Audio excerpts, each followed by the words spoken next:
He is an entrepreneur and healthcare professional with expertise in toxic substances, drug development, biotechnology, health technology, and medical protocol development. For the past 12 years, he has worked closely with the senior researchers and clinicians at Harvard Medical School and has developed a program for chronic disease root cause prevention, screening, diagnosis, and treatment. Alzheimer's disease and the most serious eye diseases, macular degeneration, and glaucoma have been a particular focus. Dr. Lewis has also authored 2 books, The End of Alzheimer's, A Differential Diagnosis Toward a Cure, and Quarterback Your Own Health, How to Take and Lower Your Chronic Disease Temperature.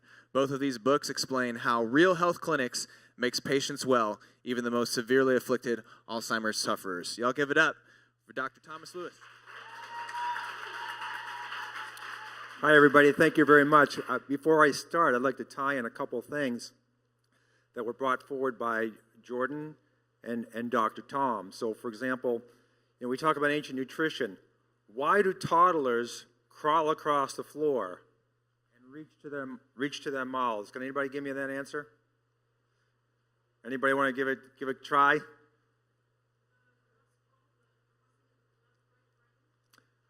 That could be part of it because it's never just one thing, but the real reason is they're not supposed to be on a synthetic carpet. They're supposed to be out in nature, and they're supposed to be populating their microbiome with what's called old friends. How many people's toddlers in this audience here have gone out and put grass in their mouth or dirt and had the mom slap or dad slap it out of their hands? Don't get that ugly dirt in your body. Well, you just prevented them from becoming resilient to future disease. And the other one, tying in what Dr. Tom's talking about, and sort of like holistic health, is why do we shrink? And since you don't have a microphone out there, I'll just answer the question. Well, periodontal disease is bone-eating disease, okay? And the periodontal disease, the reason why we have the one of the highest rates of premature birth is because the bacteria gets in the placenta, infects it, and causes that to happen. But it also gets in the spinal fluid, gets into your spine, and causes the connective tissue, the collagen, the cartilage to break down. And that's why you shrink. So when you shrink with age, it's really because the periodontal bacteria is starting to proliferate and go throughout your body. So, and then one last anecdotal thing, which I hope everybody can remember. Brain diseases are diseases of the whole body, the sick whole body that affect the brain. And to prevent brain diseases and to prevent all types of diseases, it's not as complicated as people think. It's a simple metaphor. Think about a financial transaction that any of us might have in 30 days. I can either cut you a check for $1 million, or today I can put 1 penny aside for you. You're underwhelmed. Day 2, I put 2 pennies aside. Day 3, 4 pennies, and I keep doubling it for 30 days. In 30 days, you have $10.7 million. The metaphor in health is, it's not the one big thing, that big check. That's big pharma. You have a $5 million disease, but you just got $1 million check. It's inadequate. Every penny or every day, the collection of pennies reflects how your body symbiotically aggregates that one simple little health improvement to create a holistic, healthy body. So the brain is not a special part of your body. Cancer is not a special chronic disease. It's all connected. Cardiovascular disease. Tom talked about the microvasculature. That's what disease is. What I do, working with my Harvard docs as a medical scientist, is try to dispel that allopathic traditional doctors have evidence and the non-allopathic doctors, which I respect Tom, I don't want to call them alternative, don't have the evidence. What I'm going to present today is we have superior evidence when you really evaluate from a scientific perspective in the medical literature what we really do. Now, the sad thing is functional docs and what have you happen to work in silos, and they're not as organized as the payer system and the medical schools and all that. But I'm here to tell you that if we work together, and I'd love any practitioner out there to contact me afterwards, because I think Nashville can become a mecca for a real coordinated, natural, and superior health system. Come and talk to me, because it has to start somewhere. So let's talk about the brain, because a lot of people are afraid of brain diseases. I'm never going to get Alzheimer's. It's just the way it is. And I can almost assert that if you work with good doctors and people who really understand the mechanisms of disease, not just the symptoms of disease, you won't either. So let's dive right in. Here's why you have to see doctors outside the standard of care. I don't want to bash them because they do something, but I'm not sure if I have a pointer here, so I'll just walk over. Here's cost of medical care, and up is longevity. We're at the highest cost, and compared to most developed nations, poorer longevity.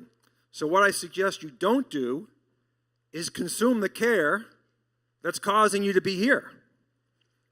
Consume the care that can bring you there. And it's not medications, because we take more medications per capita than any other nation.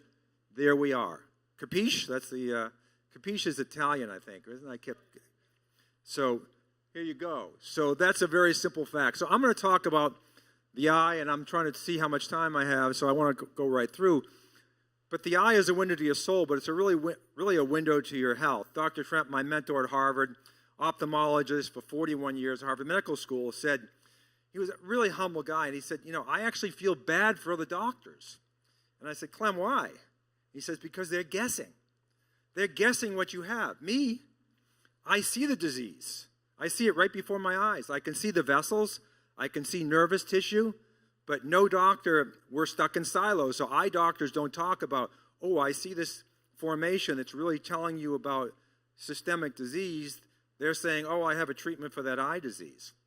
So it's really a messed up system, but we can do amazing things at detecting diseases inexpensively, long before they develop into problems, and much more accurately than anybody can do today. A simple metaphor for this: if I take 3 groups of people, this group has prostate cancer, this group has breast cancer, and this group has cataract, the #1 surgery in the world. No big deal, just had a cataract, we'll put it out, put a new lens. And I follow them 6 years forward. 1% of the prostate cancer people are dead, 1% of the breast cancer people are dead, 11% of the cataract people are dead, and it's all cardiovascular. And no one's telling anybody this, okay? So it's really a nasty thing. That's how profound the eye is in diagnostics of disease. And to see if you have a cataract, you go to an optometrist, slit lamp microscope, and a 5-minute non-invasive, very inexpensive exam. And I know what's going on. They know what's going on. They're not telling you because they're quacks. If they tell you that I can tell your disease state through the eye and then refer you to a cardiologist, and the cardiologist says, what is that person talking about? You see the conundrum we have here? That's why we're stuck on that curve of poor health that I showed earlier. So when I talk about measurement, the allopaths are measuring when you have an indication. You already have the disease. Is that a great time to find out you're sick? Obviously not. But the problem is, it's partly us to blame because we like instantaneous gratification. So why do this lifestyle nonsense? Why, allow my child to suck on grass and pull a little dirt into my mouth, But some people are motivated here, not enough. And then we can, measure risk, and we can measure blood. I love the way we measure blood. My mother, 93 years old, little memory problems. She had bad teeth for 50 years, before I could do anything about it. And then my son trying out for soccer camp. They go to the doctor. They both go to the doctor. Guess what blood test they get? The exact same one. The lipid panel, the enzyme, the liver, the kidney function, nothing. The same one. So we have to measure better. So this is lifestyle risks. This is physiology. We have an extraordinarily sophisticated algorithm to tell whether you have chronic risks in your blood, not are you already sick, okay? Big difference. Then we measure the eye tissue. Simple things. You go to an eye doctor that does pathology. They won't tell you, but it's extraordinarily telling. I'm going to show you some of that data. And then the last thing we want to work with is people who are already sick, but our program is a disease reversal, get you off drugs program, a disease. So we're not just trying to prevent, we're trying to reverse some of the most insidious diseases. And if you go to my website, I can show you some videos. They're private, but I can show you some videos of what Dr. Tremp did at reversing Alzheimer's. So here's the problem. We're kind of blind unless we're measuring properly. So these are all blind men and women, we're feeling detecting, we're walking up to an elephant, we don't know what it is. Is it a rope? Is it a spear? We got to take this all together, this previous slide, and marry it into a story about your personal health and then do something actionable. What I loved about Dr. Tremp is he never did a test that didn't tell him, oh well, that told him, this is what you do next. And I can measure this. One thing about the eye, you have two eyes. So if you have a disease in the affected eye, the fellow eye, there's a rate at which it gets bad. It's well published. So if you're doing the right, that's why you're saying, I feel bad for doctors. They don't, they don't know what's going on. He could very accurately measure the efficacy of how he treated people. So the other thing, we have a health ministry. We've been too busy to really run it normally, but the assistant pastor said, why do I want to live a long life? And this is National Geographic. You can see here, it was called 100 Candles, and it's well proven that if you live to 80, you have 19 years of degenerating chronic disease, poor health. If you lived to 100, you fall off that slippery slope very quickly. So the difference between dying at 100 and dying at 80 is 30 years of health span. So we all should be incentivized to live longer lives because you'll live healthier lives. So I'm going to just defocus on the blood and all that other stuff. I'm going to talk about the eye and how profound it is at detecting and measuring health and disease. One of my favorite things, I presented a part of this talk at the Academy of Comprehensive Integrative Medicine, and the day before, one of my friends who sends literature to me, sent me a New York Times well blog, which I think they do very good forensic studies, and this was the image that came in that day. So here's Ebola, a Liberian girl, 5 or 6 years old. What did it say? What do you see right there? A 5-year-old with cataract. And what does the headline say? Cataracts usually afflict the old, but doctors in Africa have been shocked to find them in Ebola survivors as young as 5. So the eye, the cataract, is a response to an infectious inflammatory condition no matter where you are on the age spectrum. It's really a barometer for how hard your body is fighting against disease that may not be clinically relevant, but by gosh, I gave you the statistics on cataract, will soon become clinically relevant if you don't do something. So when we talk about instantaneous gratification, all the people who only respond when they have disease, hopefully the eye can be recognized at some point as a really important biomarker to motivate you to action sooner rather than later. And let me tell you, the difference between the cataract person who dies really soon and one who actually survives a long time is the health status of their immune system, which we measure very adequately. So it's not always a death sentence. And the good thing is it's before you have a cardiac event, oftentimes, so you can do something about it. So in the Alzheimer's space, this is a graph of the incidence of Alzheimer's with age. And this is a graph of neurodegeneration detected in the back of the eye and even the front of the eye. So if you have drusen, dry macular degeneration, cataract, if you have a diagnosis of early or late glaucoma. Glaucoma, if you do your research, is Alzheimer's disease of the eye, and Alzheimer's is glaucoma of the brain. They're the exact same neurological process, and they start, Thomas Lockensgaard, in the microvasculature. And that's why neurologists can't see Alzheimer's. They can only diagnose it on autopsy because MRI, their main tool, does not have the resolution to see what's going on in the microvasculature. All they can see is gross trends in brain volume or atrophy in the brain. So the reason why the eye is so profound is you don't just have nervous tissue here in the retina that's a surrogate for the brain, is you have an extraordinarily long path of neuronal connections, synapses, and what have you, to the visual cortex. So when things are going on in the eye, it's reflected all the way across the brain and vice versa. Now, I think I'm a fairly intelligent guy when it comes to these things, but I'm not trained as an MD. But here's John Dowling, distinguished professor at Harvard, and I read his book, and it took me a long time to digest this, but it's very simple. The retina, the back of the eye, provides an excellent source of material for detailed anatomical and physiological and pharmacological analysis of the neuronal mechanisms in the brain. So the eye is a surrogate for the brain. There's no question about it. The only problem with the eye is it tells you what's going on in the brain 15 years ahead of time. Who wants that information? Anybody here? I don't know. A few people, right? So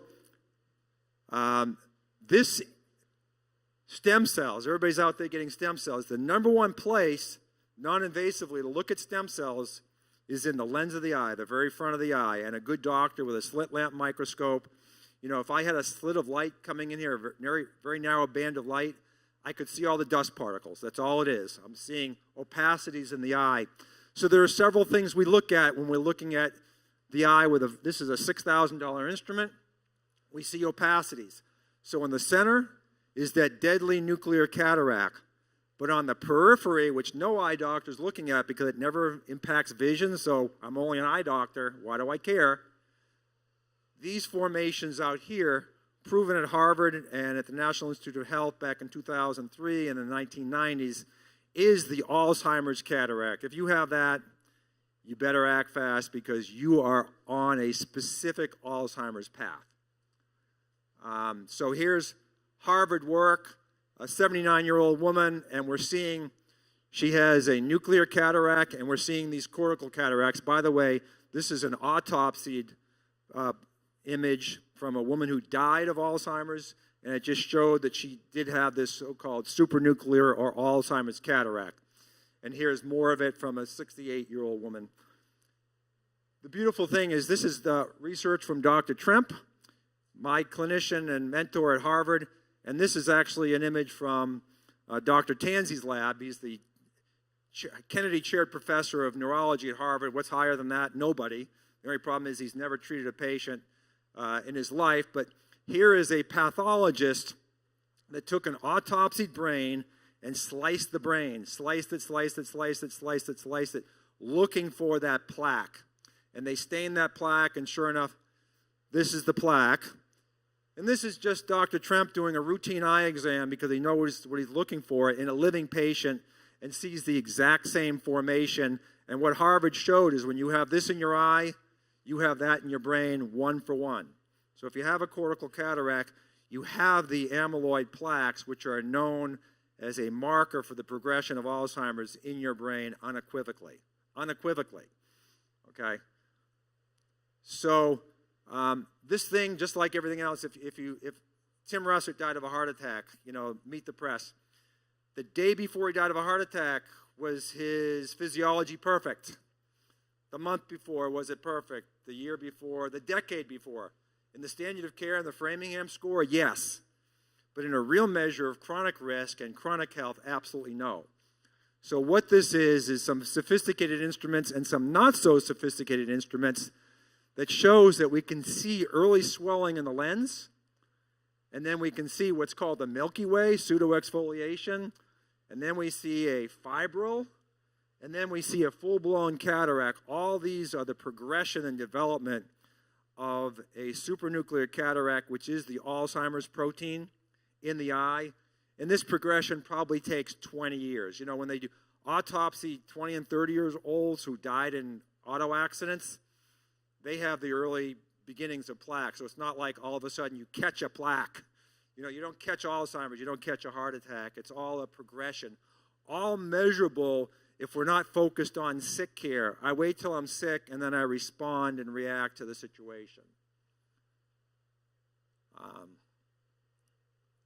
So Kris Kristofferson was diagnosed with Alzheimer's disease. And then a year or two later, they said, oh, we were wrong. Every neurological test, all these silly mini mental paper tests and card tests, proved he had Alzheimer's. But no, he actually had Lyme disease. And this is mainstream media, and you can look it up. So they're in denial of the relationship between infection and Alzheimer's. And I was just invited, there's a group out of Naples offering $1 million prize if anybody can prove that infection causes Alzheimer's. And Judith McCloskey in Switzerland has proven it 1,000 times over. And she invited me to present in Switzerland in a month. And the whole team that's offering the $1 million is going to be there. But they're still in denial. It's like, it's so obvious. And this is an OCT. It's a $60,000 instrument, but I have doctors that'll do an OCT for $35 cash. And what it simply shows is quadrant atrophy in the retinal nerve fiber layer, which is an absolute surrogate for the hippocampus.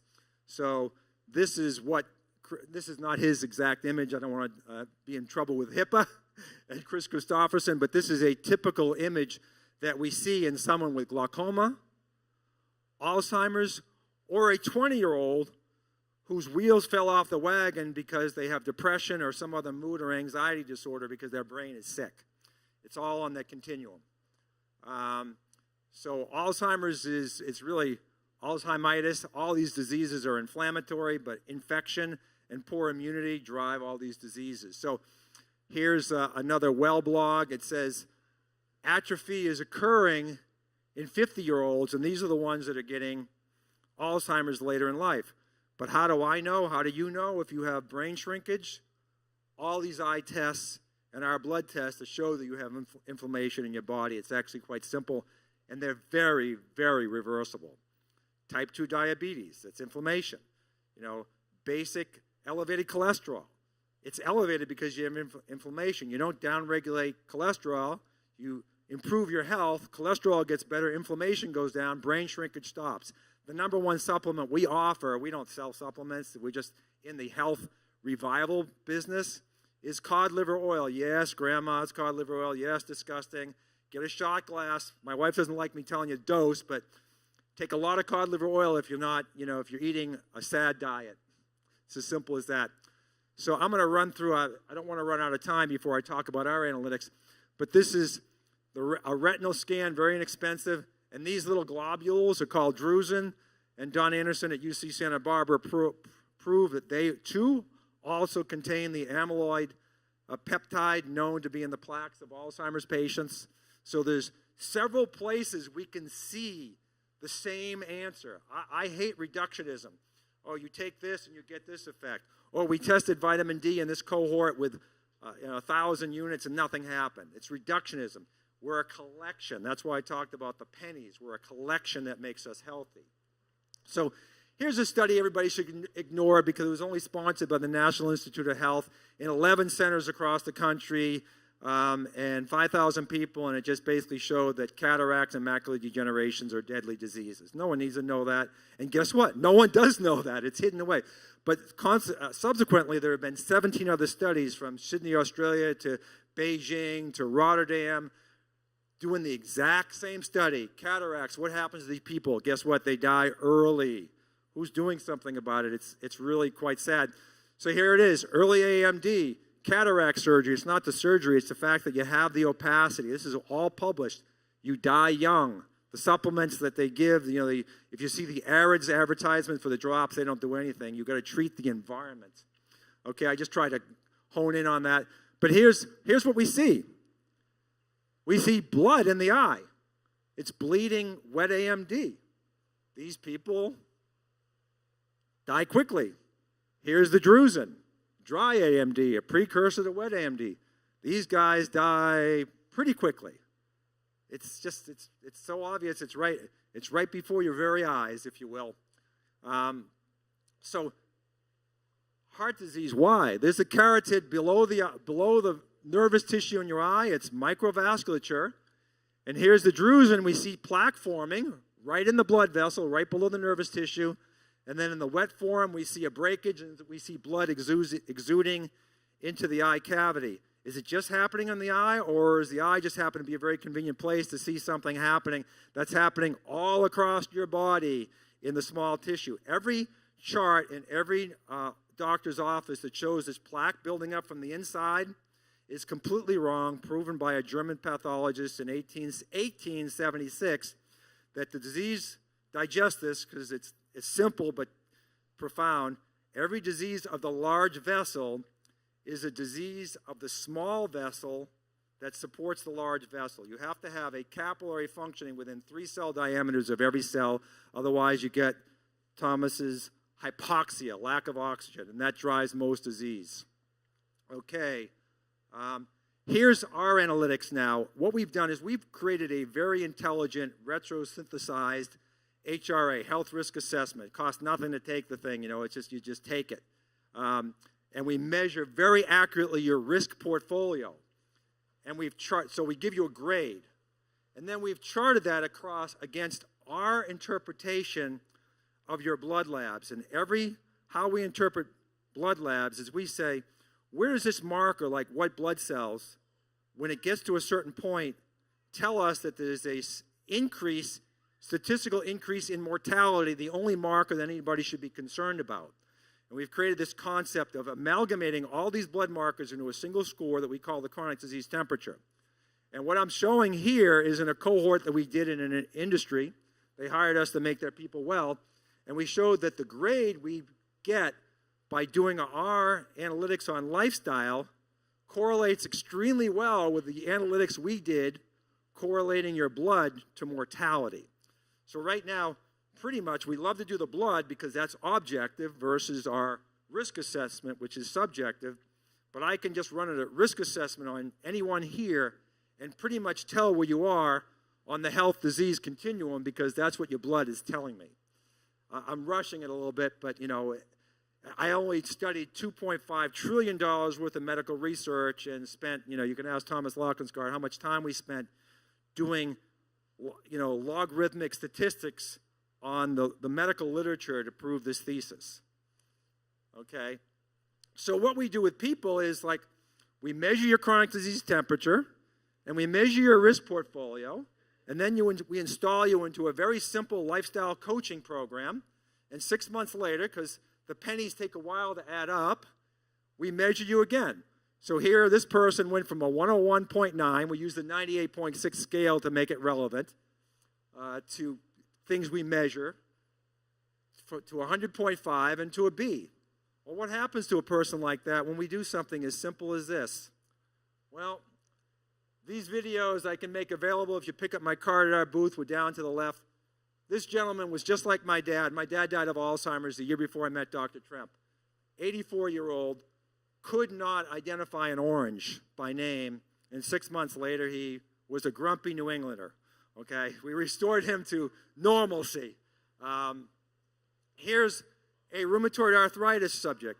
Now, I am suing the people who took my IP from me in 1792 using cod liver oil to reverse rheumatoid arthritis.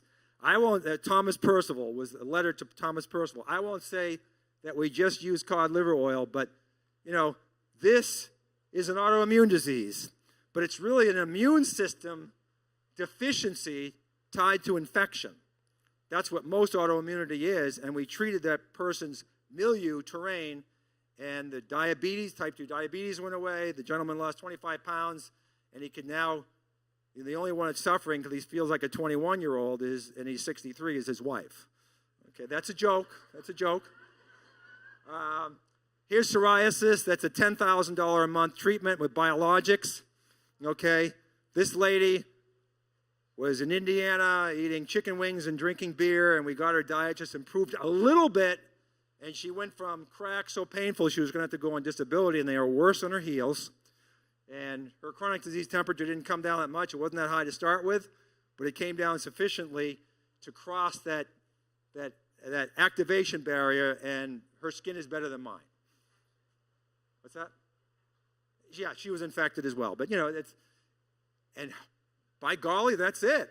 I made it on time. So, the take-home story is that when you take a drug or, I'll even say if we get reliant on too many supplements, it's a crutch. It's what's saying is you individually cannot be healthy on your own. We put people on supplements, but in our program, we want you to be off all those supplements in no more than a year, because the way we're training you on what health is and how magnificent your body is, you can find the way to gain those nutrients or process those nutrients, metabolize those nutrients. So there's no crutches. You don't need the pills. You don't need all the supplements. I think they're very important as turboing health to overcome deficiencies. But no one here does not have the ability to prevent cancer, to overcome rheumatoid arthritis, to prevent dementia, to overcome all these chronic diseases. You don't catch them, they develop slowly, but we need patience. It takes a while to reverse out of these diseases. And when you recognize mechanisms and the simplicity of this concept, then health becomes something that we can all embrace. So thank you very much.